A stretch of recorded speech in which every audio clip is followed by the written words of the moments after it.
everyone, and welcome back to another edition of the Lewa Show. My name is Lewa KANAH, and I'm coming to you from the APEC house in Port Moresby.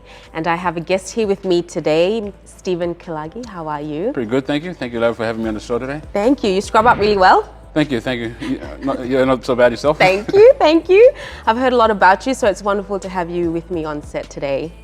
Thank you. Thank you for, as I said, thank you for having me here and this great platform you guys are doing. I think it's great that, we've got the first Papua New Guinea show online, and it's awesome. Hopefully we get 100,000 subscribers to the show. Oh, there you go. So there you go. Anyone that knows Steven, make sure you like, subscribe, and follow us. Today we are talking about security, right? Because that's what you're into. Yep. Right? I've got among other things. Yeah, I call myself an entrepreneur because I'm into several businesses, but one that's well known is my security company, Corporate Executive Guards. We're based here in Boroko.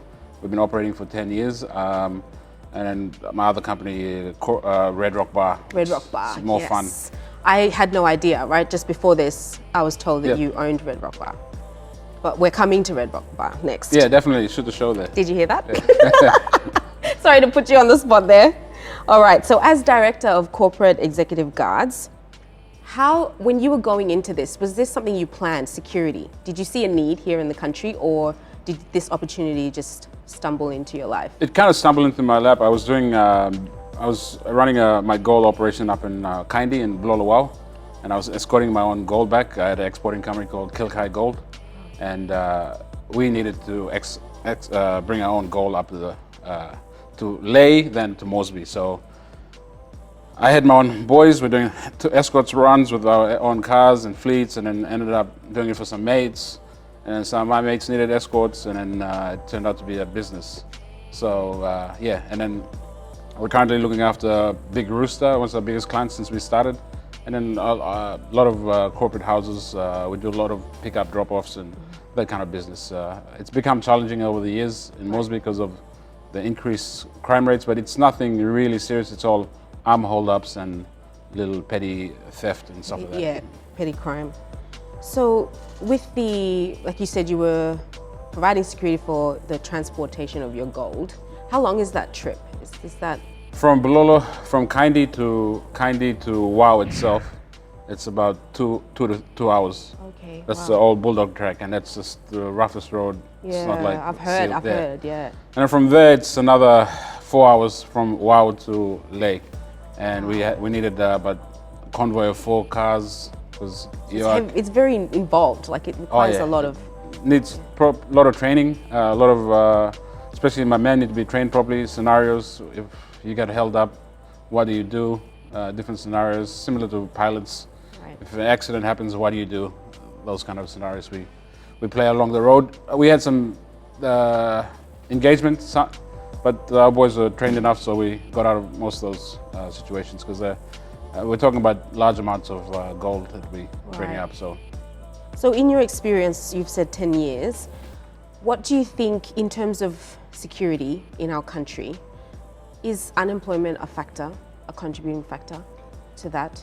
It is, and I think it goes back to the government. You see, they took away all the financial powers of the provincial governments. Okay. There's no kind of economy happening in all of the provinces. So that's why everyone's coming here to Moresby for opportunities. There's no opportunities in the villages. Like you used to talk Golo place, Kegasolo place, but there's no road linking Vanimo to Alatau. For example, right, yes. And Moresby is the only capital city in the world that's not linked to the whole country. So how do you get money into the provinces? And that's why everyone's flying to Moresby for opportunity, hence, and we've got a growth rate of 3.5%. It's influx of 200,000 people plus coming to the city, and we can't accommodate them and obviously you're going to have a crime rate issue and crime problem. Yes, okay. And it's a flip for you because you're providing security, but you're also providing employment. Yep. For how many, if you don't mind me asking? 500. 500 men that so you employ them and then you train them up? We train them up again, and then most of them are basically, some of them are high school dropouts wanting an opportunity. We've got a lot of university kids. We've just put on our page a lot of part-time employment for uni students. Can I just say thank you? That's fantastic. I think that our country needs that. Yep. I appreciate in the overseas. I've had the opportunity to study overseas, and it's so common to work and study at the same time. Yep. Right? Because you need to survive in school. I mean, Yeah, how are you going to definitely. eat? Yeah. I mean, there are obviously privileged kids that have everything paid for, but what you're doing is fantastic. I think we need more opportunities there for young people, even if it is in security. I think that's a valuable. Yeah, thank you. And I also mentor a lot of them. I do a lot of mentoring on the side. Plenty of those people are same work security, and I just tell them, look, get off your high horse, you know.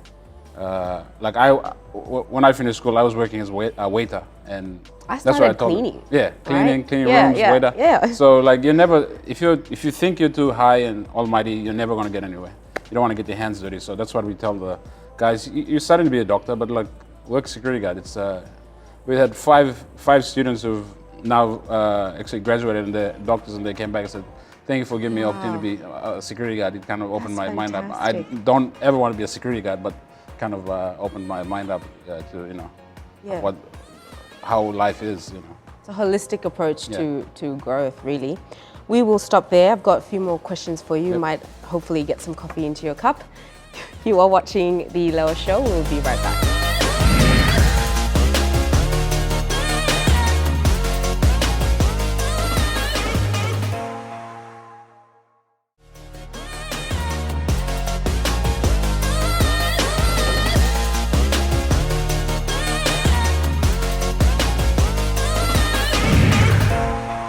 Welcome back to the Lewa Show. We've got Steven Kilage here with me from CEG.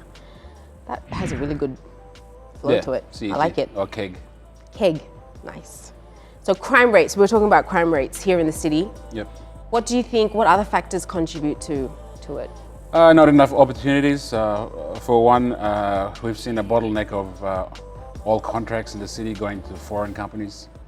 We're talking about take back PNG, but a lot of foreigners are getting all the jobs and a lot of nationals are suffering. You ask anyone in Moresby right now, people are suffering, and not enough money is being distributed equally to people. Like we had 2 billion KANAH spent in the last 8 years on infrastructure projects in the city, and 90% of it was given to foreign companies. So that's where we see there's no money in the economy. So now a month Safana will hold up. There's a lot of petty crimes around the city, carjackings. These kids are, you know, desperate, so they're risking their lives to get whatever they need to get. So we take that into consideration. Like we look after Jackson PNG. We just had past 3 days had pickpocketing. People just want to steal something to go sell in the street to get some money. Yes. And they took that risk, and now we had to arrest them, lock them up. I told my guys not to manhandle them or belt them up. They just... Yeah, that's important, right? Because you see a lot of that. Yeah. You see them, you're almost stopping a crime with a crime. Yeah, You know what I mean? assaulting someone, Yes. and then you're trying to lock him up after you've assaulted it for stealing took, you know, underwear Coke or bottle or something. something, So, but yeah, increase of there's not enough opportunity in the city. That's why we need to inject the local economy, and that's how we're going to create employment to most of the settlement areas and stuff. Yeah. Okay, all right. So unemployment, obviously not enough opportunities in the provinces. How do you think we can curb this? What do you think? You've been in this industry for a long time. You've had a lot of experience being an entrepreneur. How do you think we can manage this?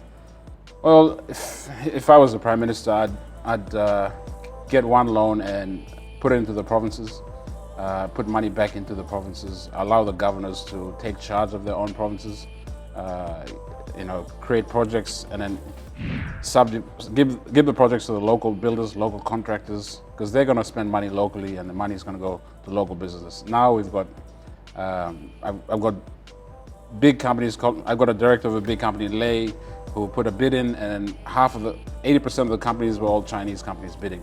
China Rail, China this, China that, and it's very, because these big companies, they give back to local economies.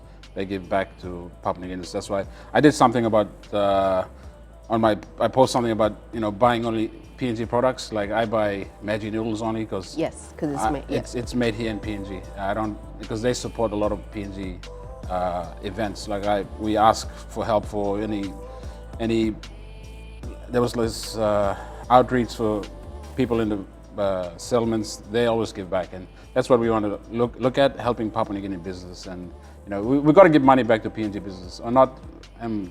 We're just we're just killing ourselves. We're shooting ourselves in the foot. We're getting loans from foreigners and we're giving the contracts back to them. And that's what's killing PNG right now. And crime rates are going to go up and up. Kidnappings. It's just after 2012, the crime rate just started going up and up. And we've got our own security group that we established between Guard Dog and all the national firms called the NAS, National Security Association. J.O. Kaupa from Pacific Corps. Chris Carroll from TSI, James Wong. We've all created our own team, so if there's anything that comes up, we all WhatsApp each other and we all kind of work together to fight crime. And I see that's helped also, and having the police minister also on our group, and kind of helps us fight crime. But it's all petty crime. It's all holdups and car thefts. It's nothing major like that. What's happening in Waiani. Oh yes. Oh yeah. Okay. Yeah. That was very recent. Yes. I see. So do you see with the management a time frame? Do you think that we can, people can walk on the streets freely, for example, at night time? I know that's a very big, broad question, but. Oh well, it comes down to policing. If police actually on the foot patrol and walking around, it'll be safer. I mean, obviously you want to go doing your yoga at 10 p.m. at night on the beach. 10 p.m. at Garahu. Okay. So it's pretty safe here at Ella Beach at night. I see a lot of families come here play basketball. It's pretty nice here. The security here. It's just certain areas people have to be precaution. Like a lot of the expatriate ladies have to, PNG females, make sure they have tinted glasses, tinted windows. I see a lot of females being followed. A lot of my clients being followed into big malls, like Business City. And there's a lot of young boys that are targeting these ladies, and they follow them into the car, and then they quickly text. There's been two or three Filipino ladies that I know have been targeted, followed, and kidnapped. Wow. So precaution to all the ladies out there. If you're going shopping by yourself, always take someone. Always tell someone where you're going, and if you're an expatriate lady, especially, make sure you have tinted windows, and always put it up. It's not Australia. You can't be. Yeah. Because I've seen too many of that, especially females getting kidnapped. People are getting desperate. So if they see you're a weak target, they attack you. I mean, they follow you. So there's a syndicate of these boys hanging around places like, I'm not trying to scare anyone, but of course, it's VC. Well, there's unsafe places everywhere in this world, right? Yeah. This is not a problem that we have only here in Papua New Guinea. Like, you can find unsafe places everywhere in the world. Yeah. And it's just a matter of how you control it. Really. Yeah, how you control it. Like my niece, she was like taking selfies in the bus stop last time, and some guy pulled the thing. I was like, well, that's what you get. It shouldn't happen, but it happened. It shouldn't happen, but you got to be. You got to be precautious, especially now. The economy, it's very conducive for crime rates because people are very desperate. You are watching the Lewa Show, and I've got Steven here with me, and we're coming to you from the APEC house in Port Moresby. We will be right back.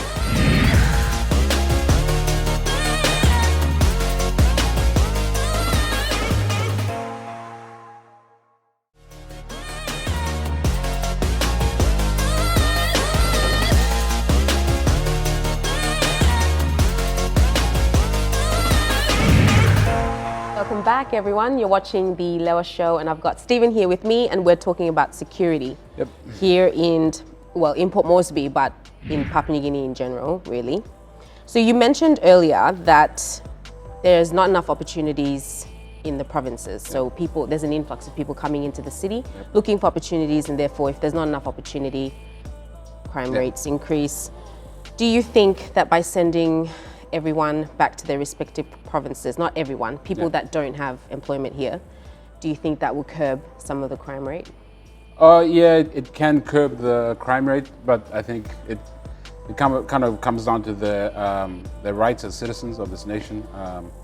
It's the government's responsibility, as we are taxpayers, to create opportunities for people. And if they're not doing that, we can't be punishing citizens who are here they're coming here for a better pasture, a better opportunity for the kids, So we're basically saying, no, you don't need a better lifestyle. You just go back to the village now. Go plant him cacao. Like, and you're like, how can I sell it? Like someone from, let's say, Chimbo trying to sell cacao.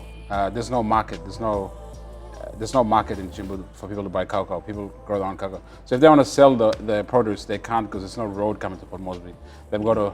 There's no infrastructure that will sustain them. Like you said before about the link, creating the link. Yeah, there's no infrastructure in place to have goods and services from the villages to the city.